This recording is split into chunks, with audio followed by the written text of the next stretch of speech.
บัดนี้เป็นครั้งที่19ตรงกับวันที่28พฤศจิกายนพศ2568ข้าพเจ้าในณัฐพงษ์พิรมเมืองรหัส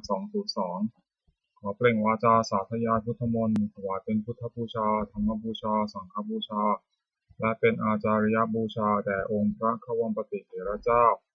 องค์หลวงปู่สำเร็จรุ่นหลวงปู่บุญเดชหลวงปู่ศิลาตลอดทั้งครูบาอาจารย์ผู้เป็นเจ้าของวิชาจินดามณี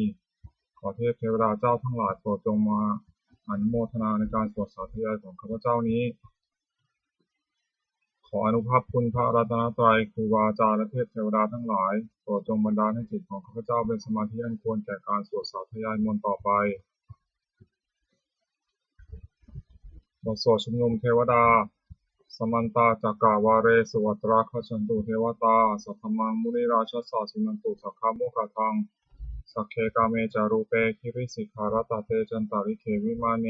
ทีเปรเทจักขเมดารุวนาคหะเนเคหวัตถุทิเทเตภูมิมาจายันตุเทวาชาลถาลวิสเมยัคขะคันทัพพนาคาติทันตาสันติเกยังมุนิวะระวะชนังสาทโวเมสุนันตุธรรมสวนากาโลอยัมมทันตาธรรมสวนากาโลอยัมมทันตาธรรมสวนากาโลอยัมมทันตาบทสวดนามกาสิทธิคาถานะโมตัสสะภะคะวะโตอะระหะโตสัมมาสัมพุทธัสสะนะโมตัสสะภะคะวะโตอะระหะโตสัมมาสัมพุทธัสสะนะโมตัสสะภะคะวะโตอะระหะโตสัมมาสัมพุทธัสสะบทสวดสัจจะกิริยาคาถานาทิเมสรณังอัญญังพุทโธเมสรณังวรังเอเตนะสัจจาวเชนะโสทิเมโหตุสัพพทานาทิเมสรณังอัญญังธัมโมเมสรณังวรังเอเตนะสัจจาวเชนะโสทิเมโหตุสัพพทานาทิเมสรณังอัญญังสังโฆเมสรณังวรังเอเตนะสัจจาวเชนะโสทิเมโหตุสัพพทาบทสวดมหาการุณิโกนาโถติอาทิกาคาถามหาการุณิโกนาโถอัฏฐายะสัพพปานินังปุเรตวาปารมีสัพพาปัตโตสัมโพธิมุตตมังเอเตนะสัจจาวเชนะมาโหตุสัมพุทธวามหาการุณิโกนาโถหิตายะสัพพปานินังปุเรตวาปารมีสัพพาปัตโตสัมโพธิมุตตมังเอเตนะสัจจาวเชนะมาโหตุสัมพุทธวามหาการุณิโกนาโถสุขายะสัพพปานินังปุเรตวาปารมีสัพพาปัตโตสัมโพธิมุตตมังเอเตนะสัจจาวเชนะมาโหตุสัพพุทธวาบทสวดมหาสมัยสูตรเอวัมเมสุตังเอกังสัมมยังภควาสักเกสุวิหารติกปิลาปตุสมิมหาวเนมหาตาภิกขุสังเคนะสัตถิมัจจมัตเตหิภิกขุสเตหิสัพเพเหวะอรหันเตหิทัสสหิจาโลกัสสตุหิเทวตาเยปุเยนะสันนิปติตังโหติภควันตังทัสสนยาภิกขุสังฆจจะอัตถโขจตุนังสุทธาวาสกายิกานังเทวานังเอตัทโหเสยังโขภควาสักเกสุวิหารติกปิลาปตุสมิมหาวเนมหาตาภิกขุสังเคนะสัตถิมัจจมัตเตหิภิกขุสเตหิสัพเพเหวะอรหันเตหิทัสสหิจาโลกาธาตุหิเทวตาเยปุเยนะสันนิปติตาโหติภควันตังทัสสนยภิกขุสังฆจจะยานุนามยัมปิเยนะภควาเตนุปสังกัมมายามะอุปสังกัมมิตวาภควโตสันติเกปัจเจกขัสสะภัสสะยมาติอัตถโขตาเทวตาสายถาภินามะพละวะปุริโสสัมมัญชิตังวาพหังภสารยะภสาริตังวาพหังสมิชยะเอวะเมวะสุทธาวะเสสุเทเวสุอันตารหิตาภควโตปุระโตปาตุระหังสุอัตถโขตาเทวตาภควันตังอภิวาเทตวาเอกมันตังอัตถังสุเอกมันตังทิตาโขเอกาเทวตาภควโตสันติเกอิมังคทังอภาสิมหาสมโยปวานะสมิงเทวกายาสมาคตาคตัมหะอิมังธรรมะสมยังคติตาโยอปราชิตาสังคันติอัตถโขปราเทวตาภควโตสันติเกอิมังคทังอภาสิตตระภิกขโวสมาทหังสุจิตตังอัตโนอุชุกามะกังสุสารถีวะเนตานิฆาเหตวาอินทิยานิลักขันติวันทิตาติอัตถโขปราเทวตาภควโตสันติเกอิมังคทังอภาสิเชตวาคีรังเชตวาปริคังอิทัคคีรังโอหัจจมะเมชาเตจรติสุทาวิมลาจักขุมตาสุทธาสุโสนังคติอัตถโขปราเทวตาภควโตสันติเกอิมังคทังอภาสิเยกิจิพุทธังสรณังคตาเสนเตขมิสังเตยปายะภูมิปหายามนุสังเทวกายังมนุสังเทหังเทวกายังปริภูเรสันติติอัตถโขภควาภิกขุมันเตสีเยปุยินะภิกขเวทัสสะสุโลกัสสะตุสุเทวตาสันนิปติตังโหติตถาคตังทัสสนยาภิกขุสังฆัจจะเตปิเตภิกขเวเหสุมติตังมัทธานังอรหันโตสัมมาสัมพุทธาเตสันติภควันตานังเอตปรมาเยวะเทวตาสันนิปติตาเหสุงสยถาภิไมหังอิตาระหิเยปิเตภิกขเวทวิสันติอนาคตามัทธานังอรหันโตสัมมาสัมพุทธาเตสันติภควันตานังเอตปรมาเยวะเทวตาสันนิปติตาภวิสันติสยถาภิไมหังอิตาระหิอาจกิสามิภิกขเวเทวกายนังนามานิกิตายิสามิภิกขเวเทวกายนังนามานิเทศิสามิภิกขเวเทวกายนังนามานิตังสุนัตถะสตุกัมมนะสิโกทะ ภาสิสามิติเอวะมะเตติโกเตภิกขุภควโตปัจจโสสุภควายตถาวจะสิโลกามนุกัสสามิยะทัพพุมาตถาสิตายิสตาคิริคัพพลังปหิตตาสมาหิตาปุตุสีหาวสันตินาโลมหังสัมปิสัมพุโนทาตมะสาสุทาวิปัสสนามนาวิลาปิญโยปัจจเตยะทวาวเนกัปเตวัตเวตโตมันติสัทธาสาวเกสัสเนระเตเทวะขยาภิกขาเตวิชนะสัพพโวเตจะอัตถะปัมมะกะโรสุตวาพุทธศาสนังเตสัมปะตุระหุยานะอมนุสานทัสนังอเปเกสตามัทธคงสหสังอัฏฐสัตตะเริงสตังเอเกสหัสสานังอมนุสานมัทธสุมะเปเกนะถามัทธคงทิสาสัทธาพุตาหงพุทธสัทธังอภิญญะวะวัคคิตวานะจักขุมาตาโตอมันตยิสัทธาสาวกเกสัสเนระเตเทวกายาภิอภิกันตาเตวิชานะถาภิกขโวเยวะหังกิตายิสามิคิระหิอนุปุปโสสัตตสหัสสาวะขัพพุมาคัพพิลาวะทวายกิมันโตชุติมันโตวันนามันโตยะสสิโนโมทัมมนาวิกามุหิกุนังสมิติวันังชาสหัสสาหิมาวะทายะขานานาตวันนิโนอิกิมันโตชุติมันโตวันนามันโตยะสสิโนโมทัมมนาวิกามุหิกุนังสมิติวันังสาตาคิราติสหัสสายะขานานาตวันนิโนอิกิมันโตชุติมันโตวันนามันโตยะสสิโนโมทัมมนาวิกามุหิกุนังสมิติวันังนิเจเตโสรสสหัสสายะขานานาตวันนิโนอิกิมันโตชุติมันโตวันนามันโตยะสสิโนโมทัมมนาวิกามุหิกุนังสมิติวันังเวสามิตาปัญจสัตตายะขานานาตวันิโนอิติมันโตชุติมันโตวันนาวันโตยะสัสสิโนมุทวนาภิกามุวิปุรังสมิติงวนังกุมพิโรราชาขหิโกเวปุรสานิเวสนังปิญโยนังสตาสหัสสังยะขานังพยิรูปัสสติกุมพิโรราชาขหิโกโสภคาสมิติงวนังปุริมันจันทิสังราชาทตารัตโถปสาสติคันทพานังอธิปติมหาราชายะสัสสิโสพุทธปิตัสสะพะโวอินทมานามะพลายทิมันโตชุติมันโตวันนาวันโตยะสัสสิโนมุทวนาภิกามุวิปุรังสมิติงวนังทักขินันจาทิสังราชาบุรุษโหตปัสสะสติกุมพันธานังอธิปติมหาราชายะสัสสิโสพุทธปิตัสสะพะโวอินทมนามะพลายทิมันโตชุติมันโตวันนาวันโตยะสัสสิโนมุทวนาภิกามุวิปุรังสมิติงวนังปัจฉิมันจาทิสังราชาวิรูปโขปัสสะสตินาคานังอธิปติมหาราชายะสัสสิโสพุทธปิตัสสะพะโวอินทมนามะพลายทิมันโตชุติมันโตวันนาวันโตยะสัสสิโนมุทวนาภิกามุวิปุรังสมิติงวนังอุตตารัญจาภิสังราชากุเวโรตปาโสสติยคณาธิปติมหาราชายสัสสิโสพุทธปิตัสสะภะโวอินทมนามหาภลายคิมโตชุติมันโตวันนาวันโตยสัสสิโนมุทวนาภิกามุวิปุรังสมิติงวนังปุริมาทิสังทตารัตโถทักขิเนนะวิรุณหโกปัจฉิเมนะวิรูปโขกุเวโรอุตรังทิสังจตารโรเตมหาราชาสมันตาจตุโรทิสาทัทธาลมนะอัทังสุวเนกาภิลาวัตเวเตสัมมายาวิโรทัสสะกุเวนจันทิกาสัทธามายาเตทุเวเตทุวิภูจาวิภูโตสหสันทโนกัมมะเสโถจาคินุคันธุนิคันธุจาปนาโทปะมัญโยจาเทวสุโตจมาธาริจิตตเสโนจักขังพะโพนโรราชาชโนตโพนาคูมันจัสสิโตเทวะติมพะโรสุริยวัชสายเตจันเยจาราชโนคันธปาสหราชุพิมัทธมนากัมภิกขุนังสมิติวนังอัฏฐาคูนัพสานาคาเวสาราสหตัชกาคัมภะสัทธาราโกปายาคาสหายาติพิยามุนาทัตตารัตถาจาอากุณคายสัสสิโนเอรามโนมหานาโคสภะสมิติวนังเยนะคาราเชสหัสสาหารันติทิพาทิชาปกิวิสุทธิจักขุเวหายสาเตวนามาชปัตตาสิตราสุปนาอิติเตสานามังอภายันตตานาคาราชานามาเสสุปนโตเขมมกาสุพุทโธสันนหิวจาหิปวะหายันตานาคาสุปนาสารนมกังสุพุทธังชิตาวชิระหัสเถนะสมุทังอสุรสิตาภัตตาโรวสาวเสเตอิมันโตยัสสิโนกาลกัญชามหาวิสมาสุราธานาเวคัสสาเวปัจจิติสุจิติจัปหาราโทนมุติสหัสตันจัพลิปุตานังกเทวโรจนามกาสันหิตวาพลิเสนังราโหธรรมุปะขมุงสมัยโยธานิทัสเตหิปุนังเสติงวนังอาโปจะเทวาปัทวิจาเตชวโยตถาคมงวรุณาวรุณาเทวาโสโมจันยิสสาสหเมตตากรุณาคายิกาสุเทวายสัสสิโนทัสเสเตทัสสะภคายาสัพเพนันตวันนิโนทิมันโตชุติมันโตวันนวันโตยสัสสิโนธรรมนาจัมปิปุนังเสติงวนังเวนทูจะเทวาสหลีจะอัสมาจะทุเวยมาจันทสุปริสาเทวาจันทมคูปรคิตาสุริยสุปริสาเทวาสุริยมาคูปรคิตานักขตานิปุรคิตวาคุมทวาหากาวสุนังวโสเสโตสโคปะคาบุเรนโตทัสเสเตทัสสะภคายาสัพเพนันตวันนิโนทิมันโตชุติมันโตวันนวันโตยสัสสิโนธรรมนาภิกามุคุนังสมิติมุนังอัฏฐาคูสหภูเทวาชาลมขีสิขาริวะอริคกาจโรชาจอุมาปุพนิพาสิโนวรุณาสหธรรมาจอจุตาจะอเนชกาสุรยะรุจิราอาคูอาคูวสาวเนสิโนทัสเสเตทัสสะภคายาสัพเพนันตวันนิโนทิมันโตชุติมันโตวันนวันโตยสัสสิโนธรรมนาภิกามุคุนังสมิติมุนังสมานามหาสมานามนุสามนุสุตมะกิทาปทุสิกาภูอาคูมโนปทุสิกาสาคูหายเทวายะจารหิตวาสิโนภารคามหาภารคามเทวายะสัสสิโนทัสเสเตทัสสะภคายาสัพเพนันตวันนิโนทิมันโตชุติมันโตวันนวันโตยสัสสิโนธรรมนาภิกามุคุนังสมิติมุนัง สุกาการุมหาอรุณาอัคคุยฆาลสาสหาโอทาตะเคยหาพาโมขาคุเทวาวิจักนาสังฆามตาหาตะจามิสกาตะยะสังสิโนทานายังอาคาปชโนโยติสาภิวสติทัสเตทัสสหกายาสัพเพนะนานัตตวันิโนอิทิมันโตชุติมันโตวันนวันโตยสัสสิกามะธรรมนาภิกาโกนังสุติโกนังเขมิยาตุสิตายามากัตถกาจายสัสสิโนสัมพิตกาลามะเสถาโชตินามาจะอาสวานิมานารติโนอาคุถาคุปรานิมิตาทัสเตทัสสหกายาสัพเพนะนาโตนิโนอิทิมันโตชุติมันโตวันนวันโตยสัสสิกามะธรรมนาภิกาโกนังสุติโกนังสัทเถเตเทวานิกายาสัพเพนะนาโตนิโนนามันวะเยนะอาคันโฉเยจันเยสัพพิสาสหะพระวุฒาชาติมคีลาอุคตินัมมนาสวังนักขิมุขตรังนาคังจันทวาสิตาติตังสุธรรมาบรมโตจักปุตตาอิมิโตสหัสนังมโรติโสตัสสุภคัสมิติโนนังสหัสสะพรหมโรกานังมหาพรหมาภิติตติอุปปโนชุติมันโตภิสมากายโยยสัสสิโสทเสถอิสราภูเกเจกะวะสวัตติโนเตสัญจามชโตอาคาหาริโตปริวาริโต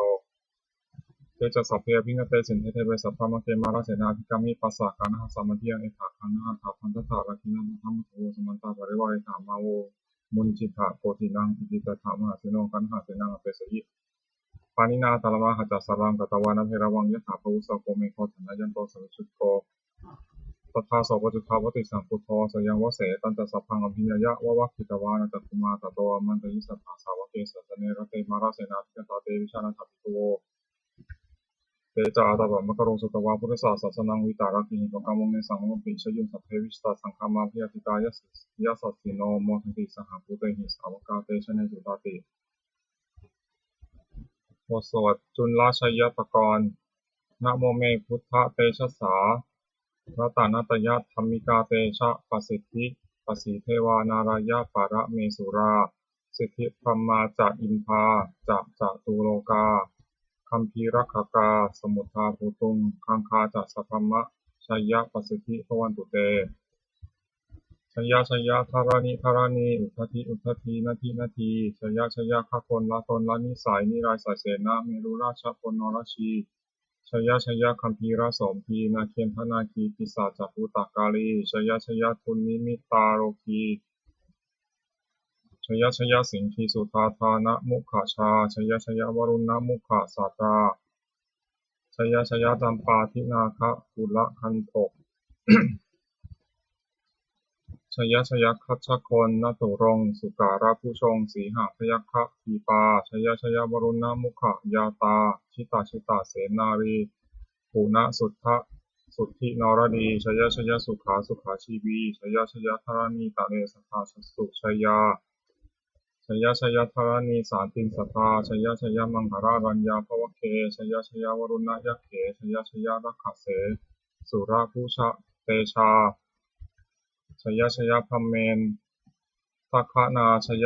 ราชาธิราชศาสตร์ชัยชยปัทวินสัพพังชยอรหันตา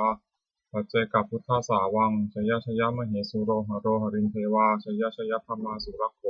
ชยนาโควิรุณโควิรุปโขจันทิมารวิอินโทจะเวนะไตโยจะโกเวโรวรุโนปิจะอัคคิวายโยจะปาชุนโหคุมาโรทตารัตโกอัฏฐารสะมหาเทวาสิทธิตาปัสสะอาทโยอิสิโนสาวกาสัพพาชัยยะรามโมภวันตุเตชยธรรมโมจักสังโฆจักทัสสะปาโลจักชัยกังเอเตนะชัยยะเตเชนะชัยยะโสติภวันตุเตเอเตนะพุทธเตเชนะโหตุเตชัยมังคลังชโยปิพุทธศาสิริมโตอายังมารสะจาปาปิมโตปาราชโยอุปโภสยามโพธิมันเทปโมทิตาชยตถาพระมคานามหิสิโนชโยปิพุทธศาสิริมโตอายังมารสะจาปาปิมโตปาราชโยอุปโภสยามโพธิมันเทปโมทิตาชยตถาอิทัคขานามหิสิโนชโยปิพุทธศาสิริมโตอายังมารสะจาปาปิมโตปาราชโยอุปโภสยามโพธิมันเทปโมทิตาชยตถาเทวคณามเหสิโนชโยปิพุทธศาสิริมโตอายังมรสสะจาปปิมโตปราชโยโคสยโพธิมันเทปโมทิตาชยตถาสุปนคณามเหสิโนชโยปิพุทธศาสิริมโตอายังมรสสะจาปปิมโตปราชโยโคสยโพธิมันเทปโมทิตาชยตถานาคคณามเหสิโนชโยปิพุทธศาสิริมโตอายังมรสสะจาปปิมโตปราชโยโคสยโพธิมันเทปโมทิตาชยตถา สัทธัมมะคานามเหสิโนชยันโตโพธิยามูเลสักยานังนันทิวัฒโนเอวังตวังวิชโยโหหิชยสุชยมังคะเลอัปปราชิตะปัลลังเกสีเสปทะวิโปคะเรอภิเสเกสัพพพุทธานังอัคคัปปโตปโมทติสุนัขตังสุมังคลังสุปปาตังสุหุทิตังสุขโนสุมุหุตโตจะสุยิทังธรรมจาริสุปัทคินังกายกัมมังวาจากัมมังปัทคินังมโนกัมมังปานาทิเตปัทคินานิกตวานะละพันตเตปัทคิเนเตอัฏฐลัทธาสุขิตาวิรุณหาพุทธาศาสเนโรคาสุขิตาโหทะสัพเพหิยาติภิสุนันตุโปนโตเยเทวะอัสมิงฐาเนอธิคตาทีฆายุกาสัทธาโหตุสุขิตาโหตุสัพพทา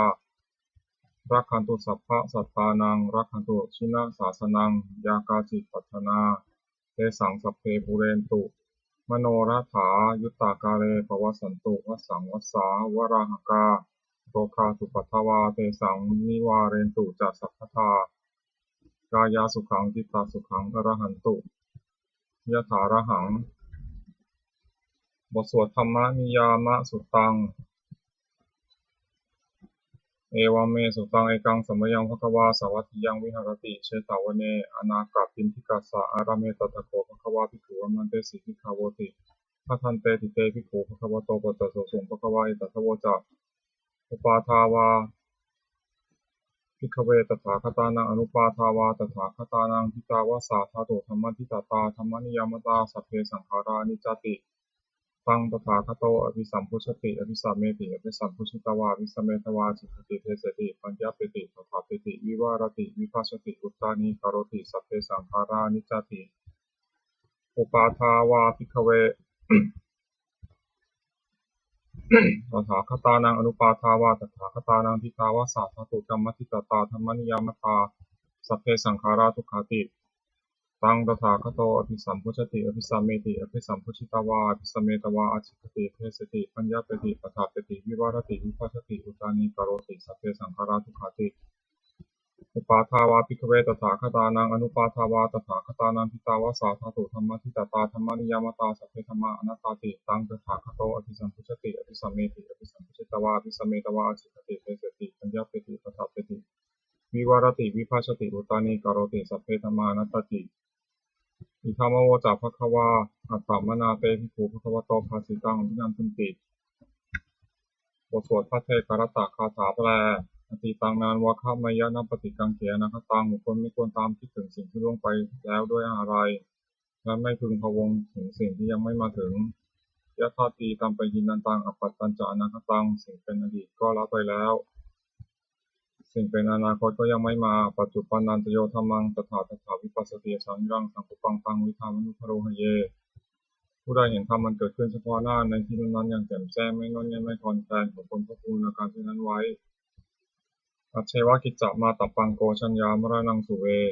ความเพียรเป็นกิจที่ต้องทำวันนี้ใครจะรู้ความตายแม้พรุ่งนี้นหินโนสังฆารันเตนะมหาเสเนนะมัจจุนาเพราะการเกี่ยวกับมัจจุราชซึ่งมีเสนามากย่อมไม่มีสำหรับเราเอวังวิหาริมาตาปิงอโหรตามตันทิตังตังเวพระเทกรัตโตติสันโตจิตเตมุนีผู้สงบย่อมกล่าวเรียกผู้มีความเพียรอยู่เช่นนั้นไม่เกียจคร้านทั้งกลางวันกลางคืนว่าผู้เป็นอยู่แม้เพียงราตรีเดียวก็น่าชมบทสวดธรรมะสังเวชปัจจเวคขณะแปล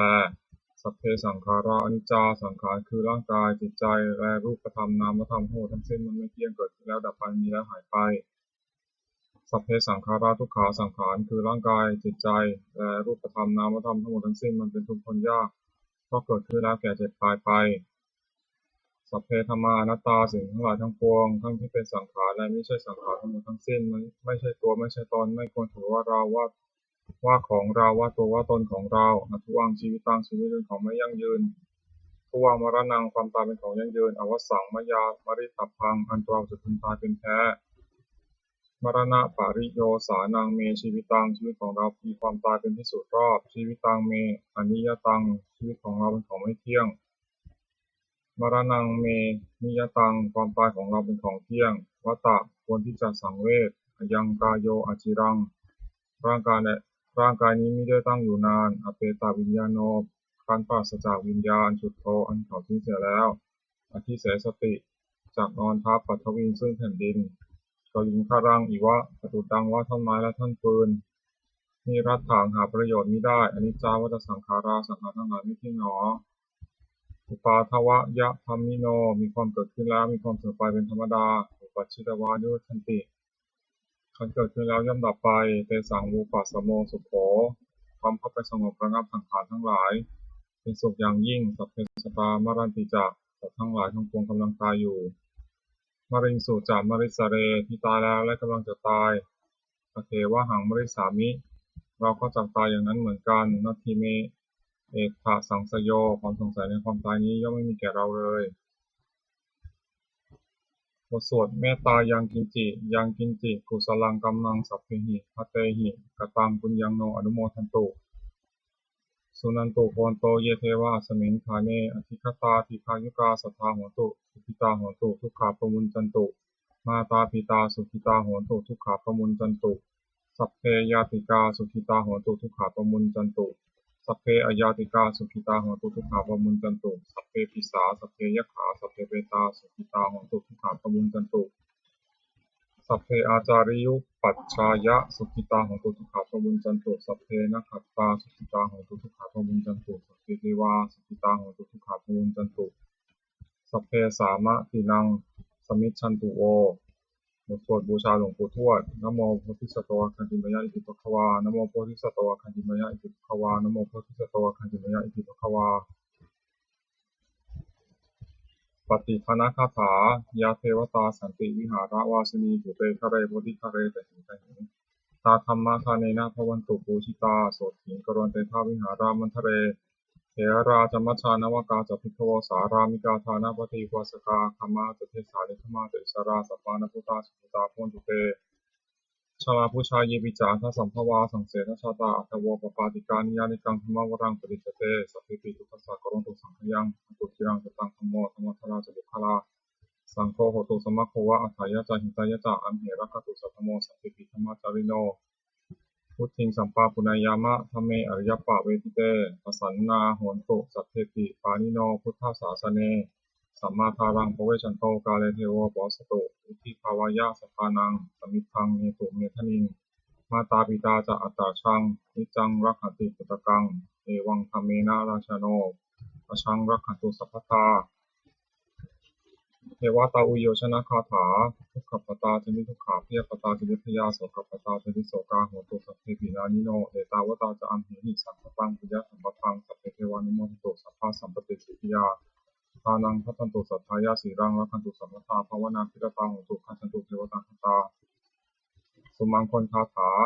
โหตุสัพพังสุมังครังรักขันตุสัพพเทวตาสัพพพุทธานุภาเวนะโสติโหตุนิรันตรังโหตุสัพพังสุมังครังรักขันตุสัพพเทวตาสัพพธรรมานุภาเวนะโสติโหตุนิรันตรังโหตุสัพพังสุมังครังรักขันตุสัพพเทวตาสัพพสังฆานุภาเวนะโสติโหตุนิรันตรังสัพเพพุทธาภรปัตตาปัจเจกนันจะยังพลังอรหันตานันจติชนะรักขังปทามิสัพพโสสัพเพพุทธาภรปัตตาปัจเจกนันจะยังพลังอรหันตานันจติชนะรักขังปทามิสัพพโสสัพเพพุทธาภรปัตตาปัจเจกนันจะยังพลังอรหันตานันจติชนะรักขังปทามิสัพพโสสัพเพพุทธาภรปัตตาปัจเจกนันจะยังพลังอรหันตานันจติชนะรักขังปทามิสัพพโสสัพเพพุทธาภรปัตตาปัจเจกนันจะยังพลังอรหันตานันจติชนะรักขังปทามิสัพพโสสัพเพพุทธาภรปัตตาปัจเจกนันจะยังพลังอรหันตานันจติชนะรักขังปทามิสัพพโสสัพเพพุทธาภรปัตตาปัจเจกนันจะยังพลังอรหันตานันจติชนะรักขังปทามิสัพพโสสัพเพพุทธาภรปัตตาปัจเจกนันจะยังพลังอรหันตานันจติชนะรักขังปทามิสัพพโสสัพเพพุทธาภรปัตตาปัจเจกนันจะยังพลังอรหันตานันจติชนะรักขังปทามิสัพพโส